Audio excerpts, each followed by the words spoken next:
Please welcome Malcolm.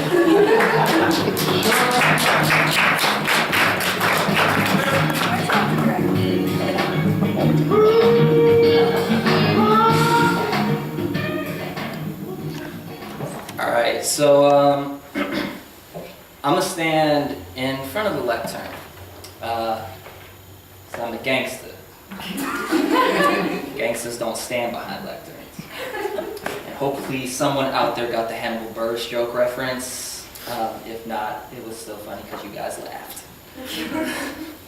All right, I'm actually gonna start by reading someone else's work because I always do that because other people rock. So this is a poem by Aziza Barnes. At a Mississippi crossroads, Robert Johnson's daughter gets her blues. Mama taught me there are rules to a man. 1, don't ever knock the bottle at him. And 2, if you meet one who smiles easy, beware of the teeth. Remember, a mouth is a glorified hand, and he'll want to root through yours like you ain't got fingerprints. Like you ain't woman enough to leave a stain behind. You won't see him swig down water. He ain't made for it. You told me all a man got in him is poison, crawling. You smell his kind a delta away. Try and keep him that far too. His final hour, it's underneath his tongue, like a switchblade in a dress shoe. Don't dance with a man. All he got for you is music. My daddy, Robert Johnson, he had music. And when he left, he was more than just the stain a woman leaves. My mama took down her house nail by nail after he left, after his suits got all itchy, standing still in her closet like a headline in a sweaty fist. He left with our house. All we got left to live under is his name. Now I'm here, trying to make my own deal because I want to be more than just an unwanted curl in a hairbrush. I want to knock a bottle into me. Dare anyone to push me. Dare anyone to think my land is just a compliment to his boots. Knock me out and I'll call my hellhounds. I'll have someone to call, all right. Someone with teeth. All right. So as you notice, I have no paper up here with me. That's because I hopefully have everything memorized. And if not, then this is going to get real interesting. But the first poem of my own that I'm going to do, I got to give a shout out to a couple of people. It was originally just titled on having to explain why Puerto Rico uses American dollars. So I got to give a shout out to my homie Travis for giving me the alternate title to this one, $4 Mofongo. When I complained on Facebook about having to come up with a better title for it, he gave me like 5 different titles that were ridiculous, but that one was dope. I also have to give a shout out to Kim Grabowski, who told me that on having to explain why Puerto Rico uses American dollars is actually not a bad title. Thanks, Kim.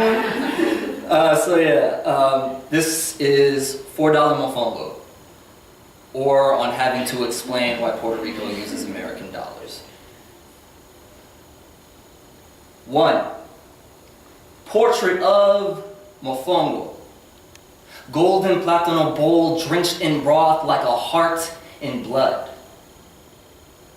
Portrait of girl eager to pay for the dish, clutching paper as green as the plátanos that made it. 2. In Spanish class, Patrick is confused. Wants to know why dead American presidents haunt Puerto Rican currency.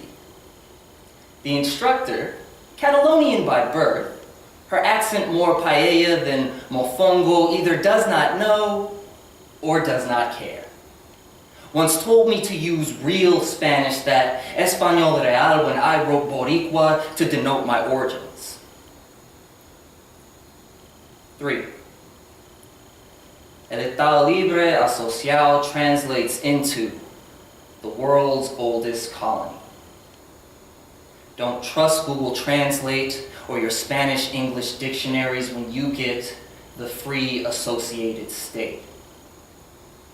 Puerto Rico is U.S. territory, as in, this land is your land, this land is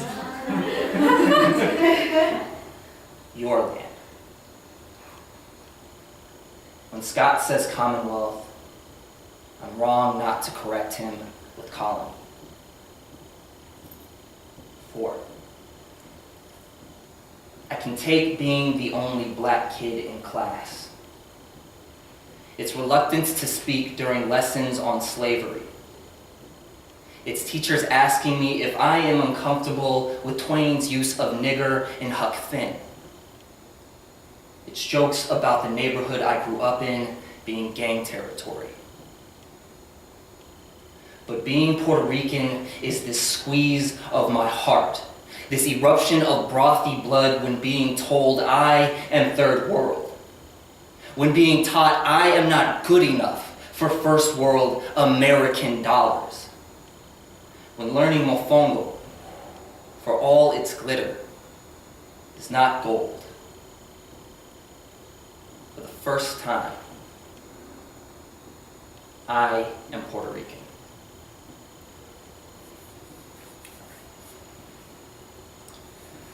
Okay, so the second poem I'm going to do is from a series of poems that I wrote from the perspective of Roberto Clemente.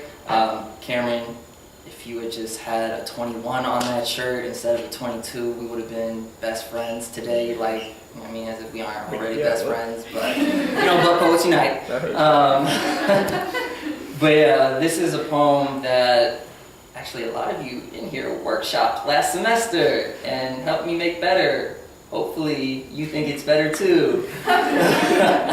But it deals with how race functions differently in Latin America than it does here in the States, and how Clemente had to sort of learn that. So, Clemente's letter home, Dunbar Heights, 1955. Mommy, Papi, if black is dirt, then black is nutrient. Black pushes beauty out between its hands, every black knuckle spotted with bright shades. If black is oil, then black is slick smooth. Slide in the field, shoestring catch tracking ball slick slide from glove to hand and down the line. If black is shadow, then black comes from Chango blackbird above approaching sun. Freedom of flight. If black is night, then black is lit by stars, light crashes against its chest, its legs, its back, harder than any crack of the bat. If black is cold, then black kindles, warms, combusts, can't be contained. Explosion popping louder than Lolita's bullets, black bullets, screeching louder than shouts and loud as black bullets, claiming freedom in White House, from White House. Pero mami, papi, todos me dicen que yo también soy negro, que negro es moreno. Negro es prieto, que negro es bien bon, que negro es Nietzsche, is nigger. Black is not molasses sweeter than cane stretching for miles under Carolina's sun. Cane, you roam, Poppy. Cane, you taught black to roam. Cane that taught black to swing. Black is not your shoulders, mommy. Shoulders that carried meat for miles, gave sustenance. Negro es abuelos que no aparecen en ninguna foto. Negro es chamaquita deseando hermano blanco. Negro es vergüenza, is shame. Mommy, papi, I need to know if black is me, is us. Which are we? Moment. So a couple things about that poem that I just did not explain and that I always fail to explain. One, it's dedicated to Ana Clemente, Roberto's older sister. She died when he was a kid, and when his parents were pregnant with him, she actually said that she was praying to God for a white baby brother to be born. The other thing is that the ending send-off moment was one of Clemente's childhood nicknames.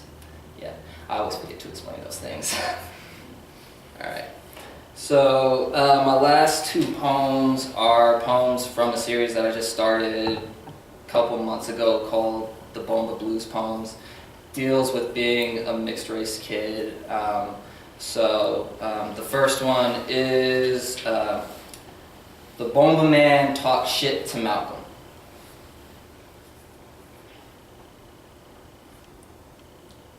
You rice and bean without the onion.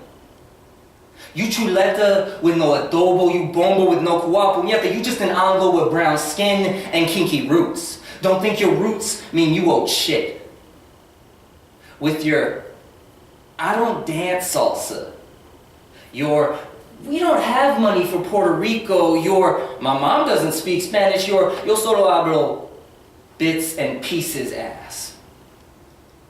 You can fly Puerto Rican flags, call the island Borinquen, cook all the bacalao you want, but in the end, you as Puerto Rican as West Side Story, as Puerto Rican as Vanna White. No bomba, no plena,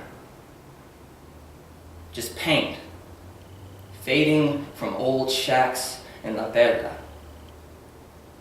The planes jetting from San Juan every hour. You like the rum they take from us. Smooth down the hatch, nice buzz, then forgotten. Why you trying so hard to claim a dispossessed homeland anyway? All right. Last poem I'm gonna do is the Bomba Man's Ars Poetica.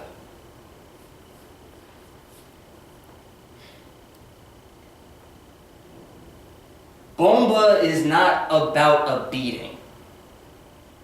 Neither of African flesh nor of the drums. The trukutu billed as main attraction. Drum is only distraction.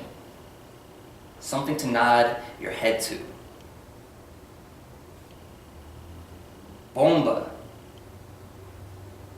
Bomba is about the feet shifting as challenge. Pie que siguen moviendo, que empiran sonero. Words molded not from incessant beating, because bomba isn't about a beating of leather and flesh. Bomba is about the energy of a Caribbean sun being trapped in 2 feet screaming, "Huepa!" Screaming, "Suena!" 2 feet in motion, if not perpetually, then at least longer than the beating. It's not that we don't know how to mourn. This movement is our libation. Mijo, don't make this about violence. Make it about motion, about transfer, about living. Thank you.